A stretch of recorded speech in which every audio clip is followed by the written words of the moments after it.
साबिक chairman PCB और मौजूदा कमेंटेटर रमीज राजा की टेस्ट कप्तान शान मसूद से गैर संजीदा गुफ्तगू।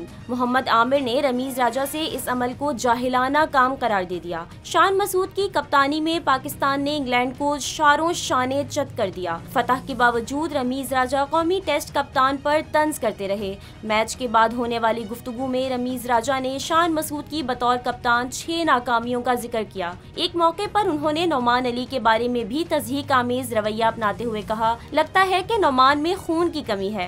मोहम्मद आमिर ने रमीज राजा का नाम लिए बगैर तनकीद करते हुए कहा, विंग कप्तान का इंटरव्यू मस्बत अंदाज में करना चाहिए था कि आपका अगला प्लान क्या होगा, लेकिन आप बैठकर मजाक उड़ा रहे हो।